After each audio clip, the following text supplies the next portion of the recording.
La Copa Internacional de la FIFA tuvo un claro ganador. Bueno, tuvieron que irse hasta la tanda de penales. El Flamengo y el Paris Saint-Germain, que habían empatado en tiempo reglamentario, gol de Kvaratskhelia, gol de Jorginho, y allí en los penales se decidió la suerte a favor del equipo de Luis Enrique, que ha ganado su sexto título de la temporada, el sextete.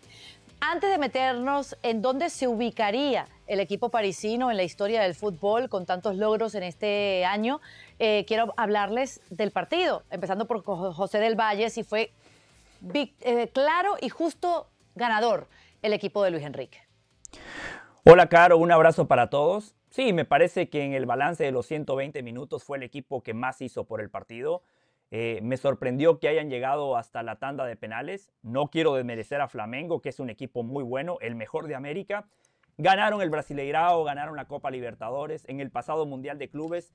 En su grupo terminaron primeros, en un grupo donde estaba el Chelsea, que a la postre termina ganando el Mundial de Clubes. Vendieron cara la derrota contra el Bayern Múnich, así como muchas veces criticamos las altas inversiones de los Paris Saint-Germain, de los Real Madrid. Bueno, eso es exactamente lo que hace el Flamengo en América. Tiene muy buenos brasileños como Bruno Henrique, pero después tiene a Jorginho y a Alex Sandro, dos futbolistas acostumbrados a competir en la élite europea. Jorginho, campeón de la Champions con el Chelsea. Tiene futbolistas sudamericanos que juegan en sus distintas selecciones. Carrascal con Colombia, Varela y de Arrascaeta con Uruguay, Plata con Ecuador. Es un cúmulo de muy buenas individualidades y un equipo muy bien dirigido por Felipe Luis, que por cierto, cuando la gente del Atlético de Madrid se saque esa careta y se den cuenta que el Cholo Simeone ya tocó techo, Felipe Luis debe ser el próximo entrenador del Atlético de Madrid. Pero para no desviarme, Caro, el Flamengo compitió muy bien. Un equipo que a mí particularmente me gusta ver porque dentro de sus posibilidades siempre trata de atacar, y lo vimos contra el Paris Saint-Germain. Cedía la pelota, pero siempre buscaba el contraataque. Cuando tenía el balón tenía herramientas y mecanismos para lastimar al rival, pero claramente el equipo de Luis Enrique tiene muchísimas variantes. Dembélé, que no estaba en condiciones óptimas desde lo físico, ingresó en la parte complementaria y termina siendo muy importante. La ausencia de Hakimi pesó, pero en el balance general el Paris Saint-Germain es un justo campeón y me parece que termina siendo el mejor equipo del año en este 2025. Pero ¿qué imaginaste tú, Dairon, cuando pensaste en este partido? El Flamengo, un club brasileño enfrentando al campeón de la Champions League, al gran equipo de Luis Enrique. ¿Te pasó por la mente que pudieron haber salido goleados de la cancha? O sea, para hacer un partido contra un rival europeo, quizás pensábamos que se lo iban a llevar de calle, no se hubiese jugado una prórroga y unos penales en la definición, entendiendo que esto es fútbol. Pero ¿qué significa esto? ¿Que se acortaron las distancias o es que no fue un gran partido del Paris Saint-Germain?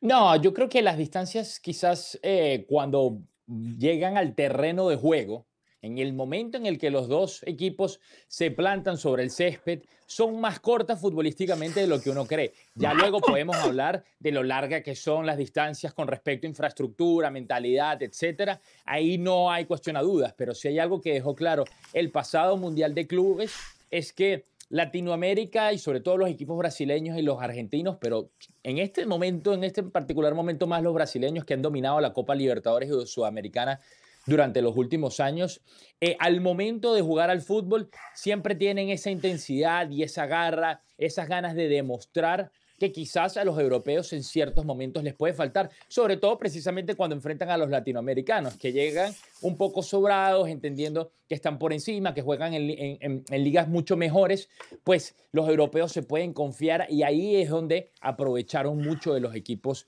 sudamericanos en el Mundial de Clubes y donde también pudo haber pasado un poco la historia de este partido, pero al final sabíamos que el favorito y el que seguramente se iba a llevar la victoria, y como lo terminó haciendo, era el Paris Saint-Germain, porque la historia de estos partidos, de lo que anteriormente era conocido como el Mundial de Clubes, donde históricamente se han enfrentado europeos y sudamericanos, porque los planteaban directamente en la semifinal, jugaban un solo juego y llegaban directamente a la final, pues históricamente siempre se los ha llevado el equipo europeo, sobre todo en los últimos 25 años. Creo que el último equipo sudamericano que logró hacer una hazaña fue el Corinthians de Chiche contra el Chelsea, que había quedado campeón de la Champions League. Entonces sí me esperaba un partido peleado, esperaba que el Flamengo pudiera sacar la cara por todas estas características que te había dicho, pero al final se impuso la lógica.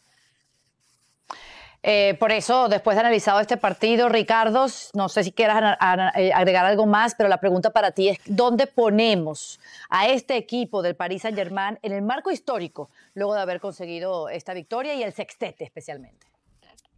Antes de contestarte eso, Carol, lo único que diría es que sin que puedas llamarse decepción, porque en efecto el favorito era el Paris Saint-Germain, a mí sí me quedó esta sensación de, si no fue ahora con esta versión de un equipo sudamericano con el Flamengo, con todo lo que ya enlistaban Dairon y José, no sé cuándo un equipo de Conmebol le va a poder ganar a uno de UEFA. Me parece que si no pasó ahora, va a ser ya muy difícil que pase este dominio que solo se ha extendido, va a seguir, ¿no? Va a ser muy difícil que un equipo de Conmebol pueda llegar en tan buenas condiciones y con tan buen plantel, con tan buen entrenador, tan bien dirigido como lo hizo el brasileño, y ni así pudo contra el que sí creo que es hoy por hoy el mejor equipo de Europa, aunque ahí ande el Arsenal. Creo que hay que ponerlo pues en donde dicen los títulos. Al final esto se rige por lo que ganas. Sextete, como lo hiciera el Barça, como lo hiciera el Bayern Múnich, pues tiene que estar ahí. Hay equipos como el mismo Real Madrid que no lo ha conseguido nunca, ¿no? Entonces mira quién le iba a decir al Paris Saint-Germain,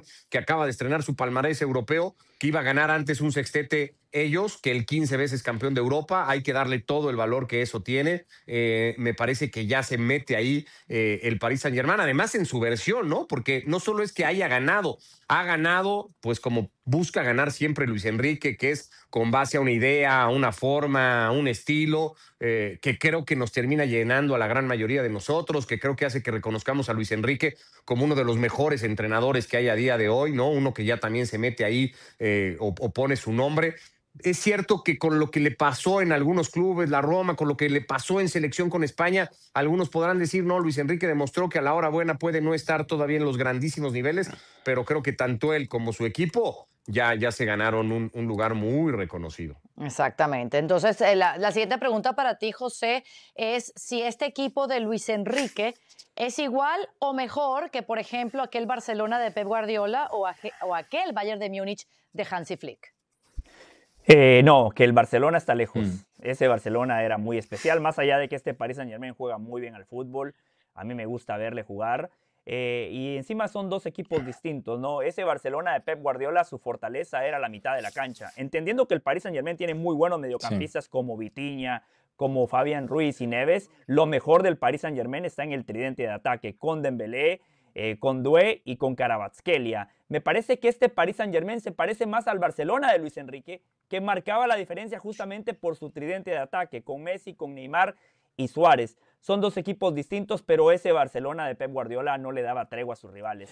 Así como ganó el Paris Saint-Germain la final de la Champions contra el Inter, ganando, gustando y goleando, generalmente el Barça de Guardiola sí ganaba todos sus partidos. Y encima con futbolistas desde lo individual mucho más espectaculares, con Leo Messi a la cabeza, con Busquets, con Xavi, con Iniesta. Me quedo con el Barcelona de Guardiola. Con el Bayern Múnich de Hansi Flick sí me parece que podríamos establecer una similitud. Son dos equipos que ganaron respetando una idea y una forma de juego. De igual manera, este sextete del Paris Saint-Germain yo no le doy tanto valor porque, salvo la Champions, todos los demás títulos, o sea, el Paris Saint-Germain es un equipo que está diseñado para ganarlo todos los años. La distancia que le sacan al resto de sus competidores en su liga local termina convirtiendo las competencias domésticas en aburridas, porque sabemos cuando arranca la temporada que el Paris Saint-Germain va a ganar la Liga de Francia. Por ejemplo, en este primer semestre, el Paris Saint-Germain no ha sido una máquina, ha dejado muchísimos puntos. Pero todos creo yo que coincidimos en esta mesa que van a terminar ganando la Liga de Francia. Es un equipo que tiene esa ventaja, que puede rotar en sus competencias domésticas y puede llegar un poquito más fresco a las competencias de Champions. Pero respondiendo, Caro, a su pregunta puntual, Barcelona número 1 y lejos. Y después sí, perfecto, podríamos establecer esa comparación entre este Paris Saint-Germain de Luis Enrique y el Bayern Múnich de Hansi Flick. Quiero la misma pregunta para Dairon y luego para Ricardo al respecto. Sí, no, concuerdo con José definitivamente. Es que ese Barcelona apabullaba a los rivales, ¿no? El tiki-taka era de verdad demasiado intenso. Justamente escuchaba en estos días una conversación entre Iker Casillas y Marcelo y decían que contra ese Barcelona no podían ni siquiera ver la pelota. Era una verdadera tortura jugar contra ellos. Aparte, impusieron de moda un estilo de juego del cual hoy se aprovechan el resto de los equipos o tratan también de copiar con las distintas variaciones que se han generado durante los años. Además, ese Barcelona de Guardiola te queda en la retina por el hecho de que vivió, sobrevivió, se mantuvo fiel a su estilo y a sus victorias durante tantos años. En el equipo como tal de ese sextete estaban jugadores como obviamente Lionel Messi, pero adelante también estaban, porque José ya mencionó el mediocampo, adelante también estaban Eto'o y Henry, que son jugadores de época. Son jugadores que, a los cuales nosotros de los cuales nosotros seguramente le hablaremos a nuestros nietos y a nuestros hijos en el futuro, tanto Eto'o como Henry, como Lionel Messi. No sé si vamos a hablar en el futuro tanto de Vicha Kvaratskhelia o de Doué. Eso todavía está por verse. Ahora, si pasamos a un plano individual, creo que Luis Enrique sí se pone en la palestra de los mejores entrenadores de los últimos 25 años por lo que hizo con un equipo que nunca había logrado precisamente batir el terreno europeo, ¿no? Coronarse campeón de la Champions League, además con un equipo de jugadores que hoy en día sí son estrellas, pero en su momento eran simplemente buenos jugadores a los cuales él pulió y los llevó a ser lo que son hoy en día. Esto ya lo hemos conversado. La única razón, o una de las razones, no la única, disculpa, una de las razones principales por la cual Ousmane Dembélé hoy es el día o fue el mejor jugador del mundo